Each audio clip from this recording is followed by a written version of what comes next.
This part will take you just to study once, take a couple of notes, and then leave it. It's not the one that you're going to be tested on the most, but you do need to know this information because it's important for now and for when you're teaching. So let's go on. Oops. We already saw that. So the first module is the impact in computer science, and it's only 15%. So you're looking at about maybe 2 or 3 questions that can be tested on over there. So impact of computing, in this module, you're going to need to understand the various impact of computing has on the world, how it fosters creativity, problem solving, improved communication, encouraged innovation. So if you pick every one of those words, foster creativity, problem solving, improved communication, and encourage innovation, and just looked at those words and wrote the information that we go through, that's all you will need. Those are the key points that they're looking. And also, very important, how we talk about equal access and the obstacle to achieving that. So issues of of intellectual property and ethics. So that's what we'll be covering this morning. So the first one, understanding and applying knowledge of impact of obstacles to and affecting computing. So you need, and then the very first part is creativity and innovation. So understand computing as a way of expressing creativity and problems enabling communication and fostering innovation. So that is what you're supposed to understand. So what are examples of this? Recognize that computers can be used to showcase creativity. And I've given you a web link there that shows a lot of creativity, things like self-driving cars, things like how we are even learning using Zoom. Things like that shows that computers have brought up innovation and creativity. And then recognize the benefits of using computers to solve problems. So how many different ways can you demonstrate how computers help us solve problems? So that's another one. And again, for your own study, I gave you a website there that gives you a lot of information, how computers are being used in school, how they are being used to not only teach, but also help students solve problems. Now we have computer science being used in math. So you have like Bootstrap, which is a programming way of teaching math in an innovative way. We have Khan Academy. That's a different way of helping students learn and also solve problems. Then provide examples of how computers enable communications. We have things like Google Docs. You communicate that way. Instantly, you can change. There's voice over. Now you don't even have to call somebody. You can use your Google email to communicate. So those are all different ways of the way you can communicate. And then provide examples of how computers foster innovation. Creativity, innovation, they kind of overlap, but you should be able to differentiate them. So with creativity, maybe using a program like processing to have art, to produce really gorgeous art. And then innovation, you know, before when you wanted to try to innovate things, it took companies, it took industry, it took the government. But now just general people can innovate very quickly. You can have an idea, you can put it together because of computer and maybe with friends around home and around the world, and you can communicate. As you can see, I'm not clicking on every one of those because we won't have enough time to go through all those here. But this is the way we are going to help you on Saturday, is giving you resources and talking to you about these things unless you have specific questions. So the next one is obstacles to equal access. So we already all know about digital barriers, as you can see on that picture I provided over there. and then people who are blind, people who are deaf, people who are disabled. So how do we ensure that they also get access? These are questions that you'll be faced with in that test, not only because it's the test, but also because as an educator, you will need to know. You will need to know how to have these resources for students that you have in a class that are either blind or deaf or handicapped, or they have digital divides. And we all know that most of you now learned how quickly, even in a state like Maryland, which is not one of the poorest states, how many kids did not have access to proper internet to have academics outside class, like when we saw, when we all had to transition from home. So all those are important aspects that we need to know. So you know the obstacles to equal access to computing among different groups and the impact of those obstacles. So identify obstacles to equal access to computing among different groups, such as gender, socioeconomic status, disability, and accessibility needs, and the impact of those obstacles. How do they impact? Of course, they make education inequitable, because if you do not provide a student with what they need when they need it, then you're not providing an equitable education. And that is not only on you as an educator, but also your district. But it will start with you to make sure that your district produces that. And also identify factors that contribute to digital divide.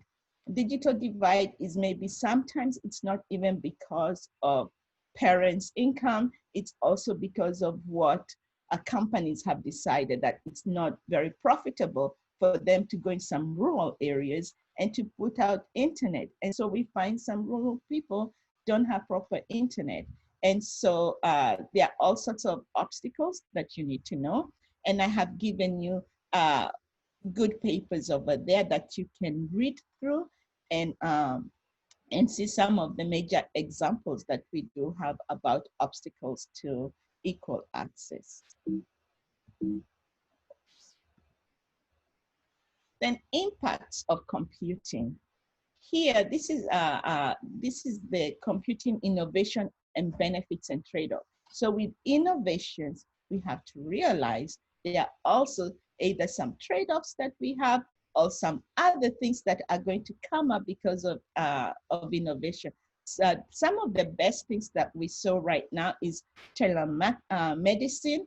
A lot of people could not go to the doctors because of COVID-19, and doctors visited them in their houses. That's telemedicine. We have the self-driving car. As you can see, the person is driving and reading. Do you really want to be doing that? Yes, it's a good innovation that you can read, but are we up to the point where really you'll be reading while your car is driving you, or do we still need to pay attention because of the of still watching how far the innovation has come?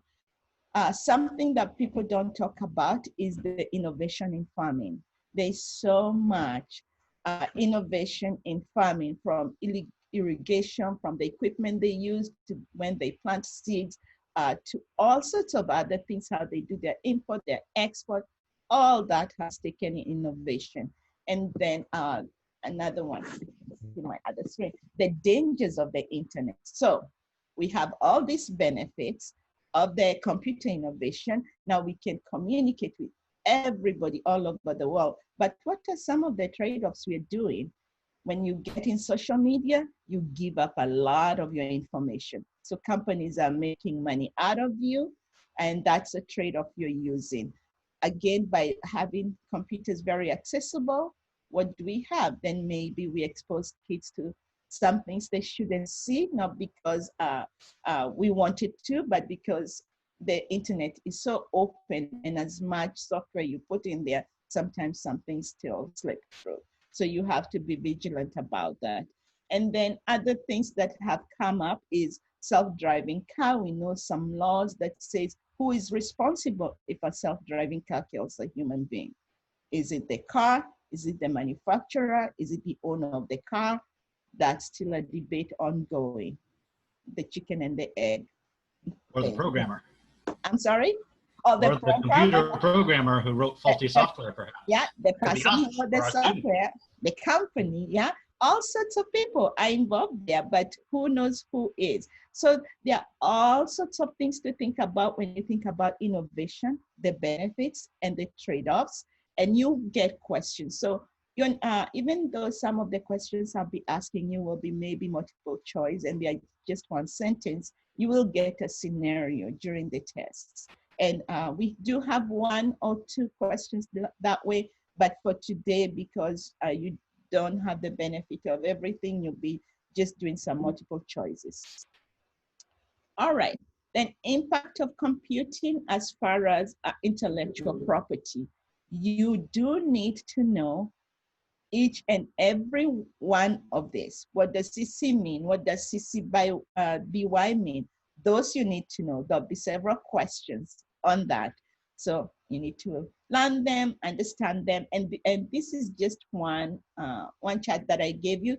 There are many more than just this one. That the dollar sign with the cross, all those, and I have given you links there that that show you a lot of this information. So you will need to know the vocabulary. You will need to know what they mean. You will need to know when they are used. And right now, it's so easy for so many of us to just go into the internet and just grab information and use it. We know some companies have tried to teach a lesson by sending college kids to jail because of all the music they pirated. Or some mom and their kid who are being charged like almost $500,000. And that's just to try and teach a lesson.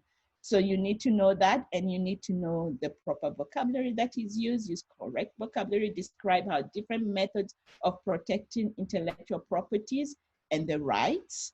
The good thing is we do have a lot of creative senses over there.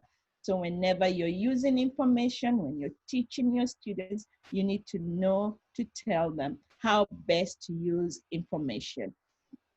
And also other things that you need to know is you need to also know, again, compare the trade-offs between methods of protecting intellectual property and the right. So there's some trade-off when you're using a certain Creative Commons license.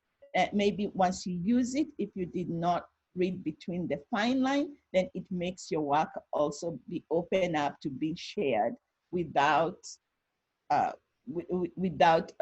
people fearing it, because you did not look at the proper license that you use. And then give a context and identify appropriate methods of protecting intellectual property. And other things that that you're going to know, that you're going to need to know are the ethics. And by the way, there's a whole ACM ethics, commandments of ethics. And I will read a couple of those for you. Just a minute. The 10 Commandments of Computer Ethics from ACM is: thou shalt not use a computer to harm others. Thou shalt not interfere with other people's computer. Thou shalt not snoop around in other people's computer files. Thou shalt not use a computer to steal. Thou shalt not use a computer to bear false witness. Thou shalt not copy or use proprietary software for which you have not paid for without permission. Thou shalt not use other people's computer resources without authorization or compensation. Thou shalt not appropriate other people's intellectual output. Thou shalt not think about social consequences of programs you're writing or the systems you're designing. And thou shalt always use a computer in ways that ensure consideration and respect of other humans. Those are some, so somebody took the ACM and just, and then summarize them this way. But those are some of the ethics that you need to know. These are good to share with your kids. These are the same ones that you should practice, you should know. So if you're given a scenario, Like, let's look at what we have right there on our PowerPoint. You know your product was deadly, but you did nothing until you were sued. Some companies will actually think that it's okay to release a software because they believe by the time it hits the market and people are using it, they will be ready to release a patch. We know they have done that with Windows. We know they have done that with the iPhone. A lot of companies, sometimes they wait. If they delay, because when you delay something that you have promised to release, maybe your stock goes down, and maybe that's a bigger hit than if you just got sued by somebody and just got a couple of millions and not a couple of billions. So companies do things like that. So understanding ethics is very important. So understand ethical and unethical computing practices and their social and economics and cultural implications. Identify ethical and unethical computing practices and in context, because everything you do within the computer, you need to be able to support it. You can't just say it's unethical that a student turned off another computer of another student and shut their work down. For that, as a teacher, you should have had the rules put out there, of what the consequences will be. So that's just an example. And then describe the social, economic, and cultural implications of ethical and unethical computing practices. So if you're going to use software, like people who created maybe some of the dating software there, that it was only an app for people who wanted to cheat, but then it got released in the world. So was that ethical? Was that unethical? What kind of software was that? And what kind of mindset do you have to be creating something like that? Is it just for the money, or why are you creating a software like that? And then identify the conditions under which a given computing practices are ethical or legal. And this also brings the issue of, again, the things we sign up on the internet. So many of the things we sign up for, if you really went out and read your Twitter user documents or your Google, you might feel like you never want to use those products, but we are at the mercy of these companies, but they have really covered themselves with all the legalese and all the, that it's hard for us to go and sue them, but some states are getting up there and coming up with some rules. The other things that you do need to know whenever you're talking about privacy is and ethics, is also things about privacy and security. So how do you protect yourself? What are the state laws that you need to use to protect yourself? Then security, online protection, how your data can be protected, and what the governments or the corporations are supposed to do. And there are some words and some cases that you will need to know because they can show up as an example in a test. Then you need to know about your digital footprint, what you leave. They could ask you a question and then and say something about somebody. Maybe yesterday you went to a coffee shop in a town that you just visited, and then to the next day you want to go to the same store, but you find out as soon as you start heading that way, your iPhone already kept everything. So is it because your mic was on and Siri was busy picking you up, or was just your footprint kept by the website that you had opened? So questions like that can show up. And then metadata. Metadata is important. This is the data which supports the actual data that is manipulated. For example, if a digital camera stores an image, the size of the image and the format, that is your metadata. So all sorts of other things that you use. And then as far as security, and this comes later. So in impact, we just do a little bit about privacy and encryption and cryptography, cybersecurity. And as far as innovation, security and innovation, you can have a Bitcoin. So the internet has helped us come with Bitcoin for people to use. Some people use it well, some people use it in the dark web. So that is an innovation, but that's also a security issue when it's being used in the dark web to invade the government and for people to launder money. And then privacy and security issues in the cloud. So you know how things are stored in the cloud. Who owns that information? That could be a question. When you store your data in the cloud, who owns it? Is it you? Is it the company? Is it a third party? So those are other things that you need to know. Then you need to know different kinds of malware. You need to know what is a Trojan horse. You need to know what's a ransomware. So you know that the malware stands for malicious software. And so what are all the different kinds of malicious software that are there? You should know. And we have examples of that in the shared document.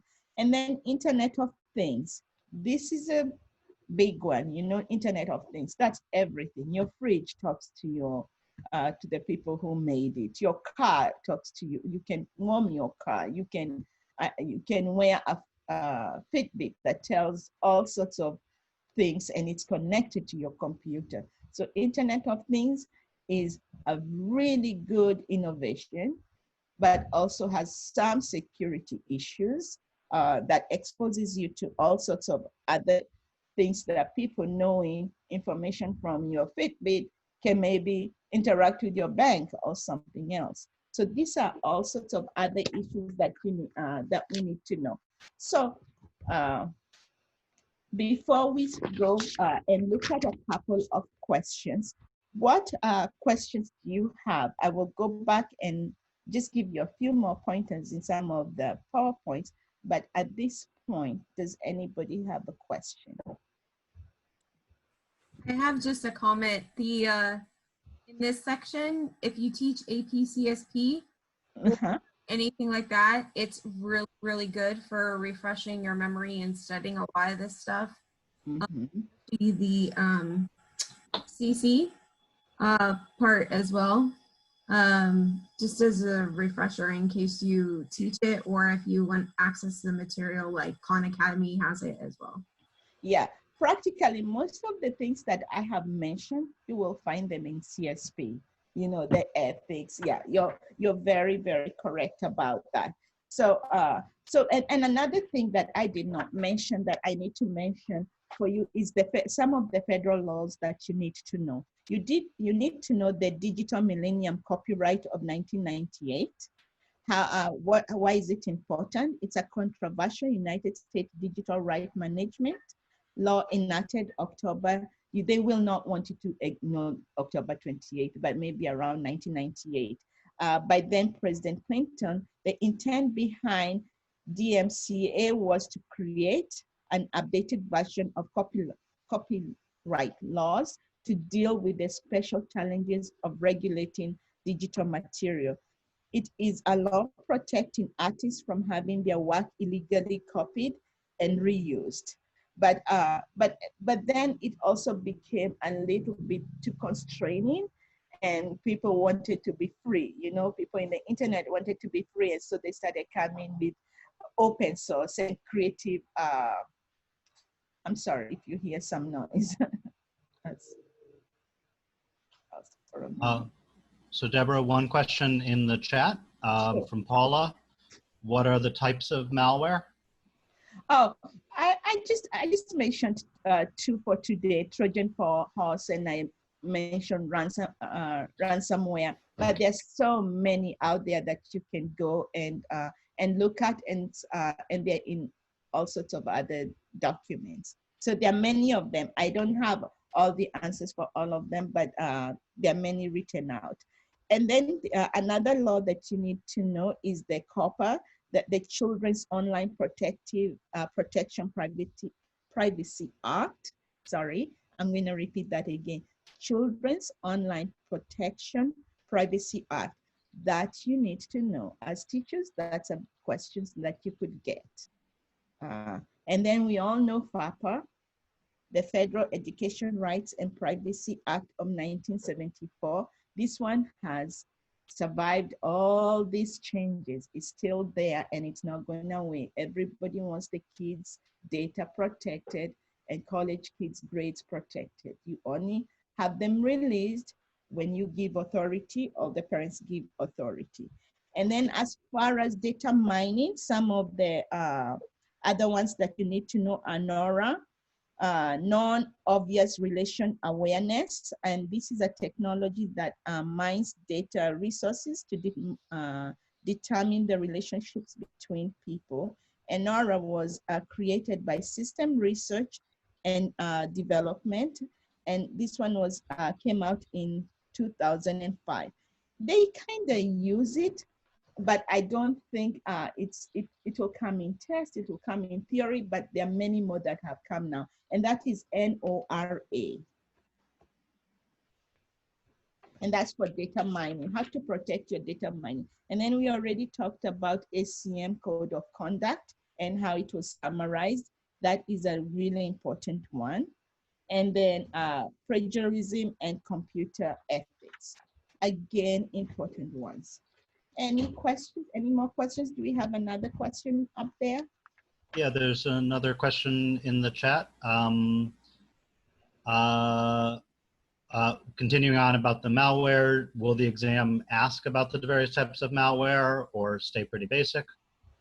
They could, you could get a straight up question on a malware, but also you could have a scenario like what when Baltimore City was hijacked, their data was hijacked by some internet thieves. I couldn't pay my water bill for months. The DPW data was all gone. Yeah. What was that? That was ransomware. They held it, so that was ransomware. So a question will come. Some of these, like when you're talking with the Creative Commons or even ransomware, you could get a direct question of what kind of malware, malware that was. So you should know the different ones. Yeah, so probably not like a historic one like that, but it would describe a scenario. Yes. Give you enough information that if you're familiar with the different types, you could identify which one it is, right? Something like that. Yeah, and we did tell you so that you do need to know all these words, what CC is, CCBY, CCNC, what they all mean. So please take a moment and look at this, because we're going to, as we take a look at some of the questions, this will be one of the ones that I'll expect you to know. The other questions that you'll be asked today, I've already mentioned this, you might not have read or seen them yet, but you will, with the groups that you will have, you will talk through and see whether you can still answer those questions from your previous knowledge without even having just gone and studied this whole module. Okay. So take a moment and look at this. Okay. There's one more question in the chat when you're ready, Sure. Deborah. I can read it, but I'll let everybody take a moment to look at that first. Okay, thank you. So Dan asked, what are some promising developments in AI? And he gives one example, like bots flagging hate speech or fake news. Yeah, those are good ones. We do know that that's a good one. We know that the facial recognition one is not a go right now, you know, and it was put Google, Facebook, Microsoft, Amazon, yeah, Microsoft. They all say they are not going to share it because facial recognition software has not been very kind to Black features. And so a lot of Black people are usually not labeled properly. And maybe it's because there were not many features of Black people that were used. And if you think about it, we all, especially as women, we change our hair, we change our hair color, we do all sorts of things.